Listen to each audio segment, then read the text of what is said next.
সেও লয়ার, তাকে কিডন্যাপ করা হয়েছে, মিসিং একদম। এবং কারা করছে আমরা জানি, কিন্তু বলি নাই। জানি মানে আন্দাজ করতেছি যেটা গভর্নমেন্ট এজেন্সি করছে। তারপরে কিন্তু সুপ্রিম কোর্টের সামনে দাঁড়ায় আমরা মানববন্ধন করলাম এবং 48 আওয়ার্স টাইম দিলাম। 48 আওয়ার্স টাইমের ভেতরে তাকে মুক্ত করা হয়েছে বলতেছে, কিন্তু আওয়ামী লীগ না, বিএনপি বলতেছে, মির্জা ফখরুল বলতেছে এসব করবেন কি? তাইলে আমরা পার্লামেন্টে গিয়ে কি করব? আমি বলতেছি যে তারা কিন্তু ইলেকশন জন্য একটা প্রিপারেশন নিচ্ছে এবং যত দেরি হবে বোধহয় তারা আশঙ্কা করতেছে তাদের সাথে একটা কনফ্লিক্ট হইলেও হইতে পারে জামাতের। তো একটা জিনিস খেয়াল করতে হবে সেখানে, যে ও যদি সে যদি ফ্রি ফেয়ার জায়গাটা না পেতো, শামসুল হক তো দূরের কথা, মৌলানা ভাসানী বা শেরে বাংলারে আনলেও ওইখানে জিততে পারতেন না। একটু সাংবাদিকদের পক্ষ হয়ে আমি বলি, এইখানে সংবাদপত্র এবং নিউজ ইলেকট্রনিক মিডিয়া এগুলোর মালিক কিন্তু সব বিজনেসম্যান। বিজনেসম্যান বললেও ভুল হবে, লুটেরা সম্পদের মালিক যারা এই গত 15 বছর যারা লুটপাট করছেন তারা। কারণ এই বিজনেসম্যানদের বসুন্ধরা গ্রুপের নাম, আপনি কি 20 বছর আগে শাহ আলমের নাম শুনছেন? শোনেন নাই। সাখাওয়াত ভাইয়ের নাম শুনছেন, ব্রিগেডিয়ার সাখাওয়াতের নাম ছিল, কিন্তু বসুন্ধরা শাহ আলমের কেউ চিনত না।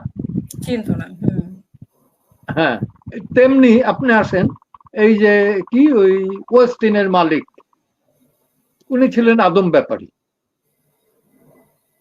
তেমনি আপনি আসেন যমুনা গ্রুপ, উত্থান কিন্তু এরশাদ সাহেবের সময়, তার আগে কেউ নাম জানতো না, চিনতো না। এদের কি বিজনেস ছিল আল্লাহ জানে আর ওনারা জানে। এখন ওনারা সবাই এই বসুন্ধরারে যদি আপনি ধরেন যে বসুন্ধরার পত্রিকাগুলা তারা সংবাদ বা ইসেরে প্রতিনিধিত্ব করে, ঠিক না। সেখানেই তো সমস্যা, মানে আমার কাছে কি মনে হয়, হাতে চলে গেল সবকিছু।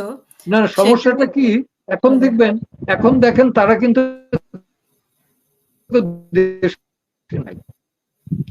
তারা কিন্তু কেউ দেশে নাই। যারা লিস্ট তৈরি করে, বলি আমি যে সাইবার ক্রাইম ট্রাইব্যুনালে যতগুলো মামলা হয়েছে ম্যাক্সিমাম মামলা কিন্তু করছে আমি অ্যাকিউজডের পক্ষে। এবং এই যে আদিলুর রহমান খান শুভ্র, সে সর্বপ্রথম আইসিটি অ্যাক্টে কিন্তু অ্যারেস্ট হয়। হওয়ার পর আইসিটি অ্যাক্টে অ্যারেস্ট হয়েছে কি একটা অ্যারেস্ট হয়েছে আমরা জানি না। আমার কাছে খবর আসলো যে ওর ফ্যামিলি নিয়ে যাচ্ছিল সাদা মাইক্রোবাসে, আরেকটা গাড়ি মাইক্রোবাস এসে দাঁড়াইয়া ওকে তুলে নিল। তোর ওয়াইফের কাছ থেকে, শর্মির কাছ থেকে খবর পাওয়ার পরে গুলশান থানায় ফোন করলাম, গুলশান থানা বললো যে না, আমাদের কাছে নাই। পরে ডিবিতে, র্যাবে, কোনো জায়গায় ফোন করার পর যখন পাইলাম না, তখন আমি কিছু লয়ার ফ্রেন্ডের সাথে আলাপ করে ডিসিশন নিলাম যে পরদিন আমরা মানববন্ধন করব সুপ্রিম কোর্টের সামনে। এই করলাম। এবং ও পরে আমার বললো যে পান্না ভাই, আমি ডিবি অফিসে বসে বসে টেলিভিশনে এগুলো দেখতেছিলাম। তো এইটা এই যে করেছি, আজকে সে উপদেষ্টা। এই রকমের করা হয়েছে আরো বলি, রেজওয়ানা হাসান উপদেষ্টা, তার হাজবেন্ডকে কিডন্যাপ করা হলো, ও ছিল না, কিন্তু আমি SMS দিয়ে সবাইকে ডাইকা যে আমাদের একজন লয়ারের হাজবেন্ড এবং সেও লয়ার, তাকে কিডন্যাপ করা হয়েছে, মিসিং একদম। এবং কারা করছে আমরা জানি, কিন্তু বলি নাই। জানি মানে আন্দাজ করতেছি যেটা গভর্নমেন্ট এজেন্সি করছে। তারপরে কিন্তু সুপ্রিম কোর্টের সামনে দাঁড়ায় আমরা মানববন্ধন করলাম এবং 48 আওয়ার্স টাইম দিলাম। 48 আওয়ার্স টাইমের ভেতরে তাকে মুক্ত করা হয়েছে। এরকম অনেক ঘটনা আছে। 7 মার্ডার নিয়ে কিন্তু আমরা মানববন্ধন করছি, একের পর এক, দিনের পর দিন, গুম খুন হত্যার বিরুদ্ধে মানববন্ধন করছে। এগুলো তো আওয়ামী লীগ পিরিয়ডেই করছে। তখন তো পাশে খুব কম লোককে পাইছে। হ্যাঁ, বিএনপির লোকজন ছিল, মাহবুদ্দিন খোকন ছিল, জয়নাল আবেদিন ছিল, রুহুল কুদ্দুস কাজলও ছিল, এরা ছিল। আবার আজকের অ্যাটর্নি জেনারেলও ছিল আমার সাথে, সাবেক অ্যাটর্নি জেনারেলও ছিল আমার সাথে।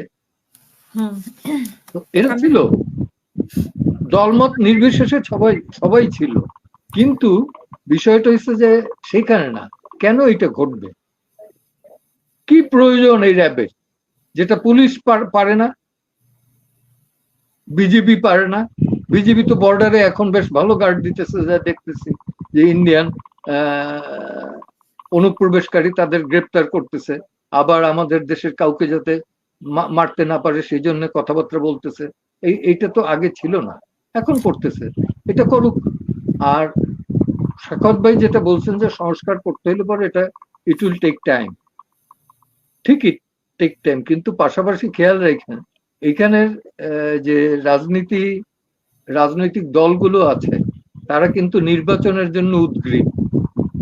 এখনই তারা বলতেছে যে আপনাদের এই ম্যান্ডেট দিছে কে, বলতেছে কিন্তু আওয়ামী লীগ না, বিএনপি বলতেছে, মির্জা ফখরুল বলতেছে এসব করবেন কি, তাইলে আমরা পার্লামেন্টে গিয়ে কি করব।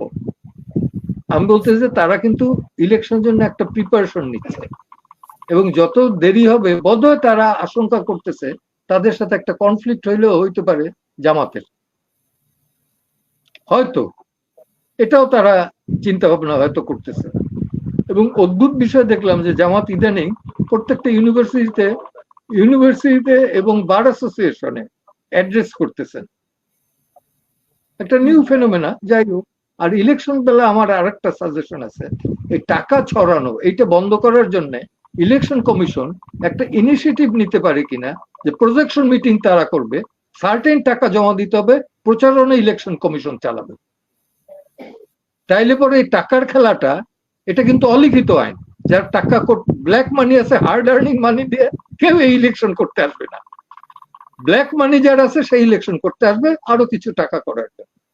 তো সেইটা যাতে না হয়, ওই সার্টেন অ্যামাউন্ট, 1 কোটি হোক, 50 লাখ হোক, 1 লাখ হোক, এটা ইলেকশন কমিশনে জমা দিতে হবে, এবং ওইটাই খরচ।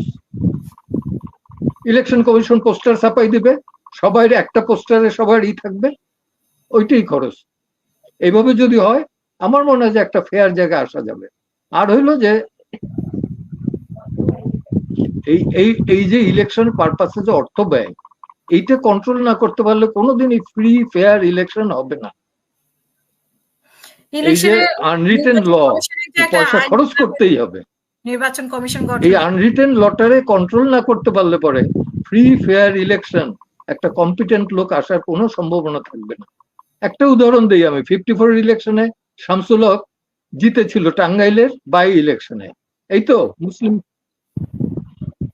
হ্যাঁ না, 54 ইলেকশনে মুসলিম লীগ, পাকিস্তান আমলে মুসলিম লীগের বিরুদ্ধে প্রথম নির্বাচনে যিনি জয়লাভ করেন, তিনি টাঙ্গাইলের বাই ইলেকশনে শামসুল হক নামে এক ইয়াং ছাত্র থেকে সদ্য বের হয়েছেন, গরিবের সন্তান, তিনি পন্নী পরিবারের কাছে জিতে যান, এবং তার মাইক ছিল না। পন্নী সাহেবের কাছে গিয়ে বলতেন যে আপনার বক্তৃতা শেষ হইলে পরে আমার কিছুক্ষণ বলার সুযোগ দিবেন। পন্নী সাহেব খুব এইভাবে দিয়ে দিচ্ছেন, ওনারই প্রজা, এবং সেই নির্বাচনে জেতার কারণেই কিন্তু সারা দেশে যুক্ত ফ্রন্টটা হয়। তো একটা জিনিস খেয়াল করতে হবে সেখানে, সে যদি ফ্রি ফেয়ার জায়গাটা না পেতো, শামসুল হক তো দূরের কথা, মাওলানা ভাসানী বা শেরে বাংলারে আনলেও ওইখানে জিততে পারতেন না। পয়সার খেলায় আজকে তো শেরে বাংলার নামই কেউ নিত না।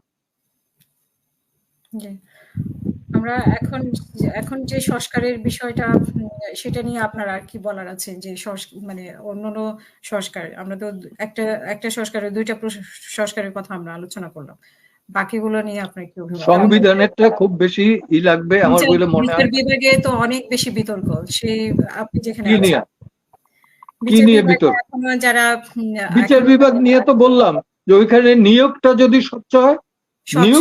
স্বচ্ছ হয় তাহলে সবকিছু স্বচ্ছ হবে, এবং সেইখানে আপনি এক্সাম্পলারি পানিশমেন্টের ব্যবস্থা করেন। ধরেন আমি একটা পুলিশ অফিসার, আমি ঘুষ খাইলাম, আমার যে পানিশমেন্ট হওয়া উচিত একজন বিচারকের কিন্তু তার থেকে ডাবল হওয়া উচিত আমি মনে করি। যদি দেখা যায় যে দুর্নীতির সাথে একজন বিচারক আছেন, তাহলে তার ডাবল হওয়া উচিত, তার সমস্ত প্রপার্টি অ্যাটাচমেন্টে নেওয়া উচিত, এবং এদের প্রতি বছর সম্পত্তির হিসাব দেওয়া উচিত। সম্পত্তির হিসাব কত বাড়তেছে কত কমতেছে সেটা দেওয়া উচিত, এবং কম্পেয়ার করা উচিত।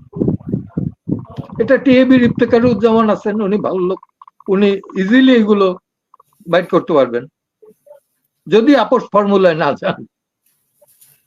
আগস্ট তো তারা সাকসেসফুল হইল পরিকল্পনায়।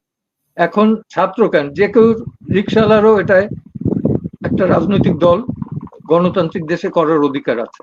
কিন্তু স্টেট আমব্রেলা থেকে দল করা, এটা কিন্তু কিংস পার্টি হিসাবে পরিচিত। একটা সুন্দরই বলতেছে কিংস পার্টি। এই কিংস পার্টি করা কিন্তু ভালো না। তাতে বুঝেই যায় যে রাষ্ট্রের প্রচ্ছন্ন একটা ছায়া তাদের মাথার উপর আছে। এটা মানুষের আস্থাটা কমিয়ে দেয়।